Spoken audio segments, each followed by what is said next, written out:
দিনে অন্তত 30 থেকে 40টা ফোন পাচ্ছি এলাকায়, যেহেতু আমাদের এলাকা বাউফল আমার এলাকা, এখানে পেট্রোল পাম্প না থাকার কারণে ডিলার যারা বিক্রি করেন, সেই ডিলার যারা বিক্রি করেন তারাও কারসাজি করেন। এই কারসাজি যারা করেন তারা দোকানগুলো বন্ধ করে দিয়ে নিজেদের বাড়িতে বিক্রি করেন। সেখানে যখন ম্যাজিস্ট্রেট যান, বাড়িতে তারা কেউ থাকেন না। তো এই জায়গায় আমি লক্ষ্য করছি যে আজকেও সম্মানিত বিদ্যুৎ এবং জ্বালানি মন্ত্রী যে কথা বলেছেন, সেটার সাথে আমাদের এলাকাগুলোর পরিস্থিতির তো কোনো মিল নেই।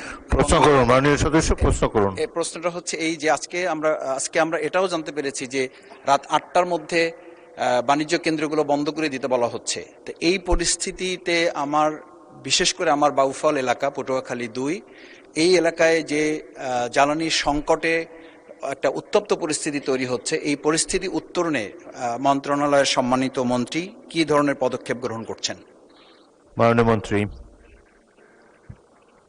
আমাদের যে মজুদ আছে এবং যে এলাকায় প্রতিদিন যতখানি তেল দেওয়ার কথা সেটা আমরা সাপ্লাই করছি। এখন ওনার বক্তব্যে উনি বললেন সেই ডিলার ইচ্ছা করে যে পালিয়ে যায়, সেটা ওখানকার যে আইন শৃঙ্খলা বাহিনী আছে তাদেরকে বললে সেই ডিলারকে ধরে এনে সেই তেলগুলো সরবরাহ করতে পারে। আর আজকে যে বৈশ্বিক যে অবস্থা, সারা পৃথিবীতে এইটা একটা বড় সমস্যা হয়ে গেছে। তারপরেও আমরা বাংলাদেশে এইটাকে সুষ্ঠুভাবে চালিয়ে নেওয়ার চেষ্টা করছি। কিন্তু মানুষের মধ্যে যদি প্যানিক বাইং সৃষ্টি হয়, সেটা রোধ করা একটু কঠিন। আমরা মানুষের কাছে অ্যাপিল করছি যে আপনারা যা প্রয়োজন তাই ক্রয় করেন, তার বেশি ক্রয় করেন না।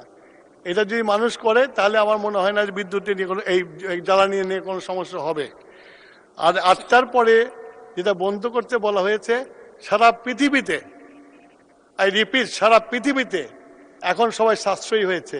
সেই জন্য আমরাও তো পৃথিবীর বাইরে না, পৃথিবীতে, সেই জন্য আমরাও সাশ্রয় করার জন্য জনগণকে অনুরোধ করছি।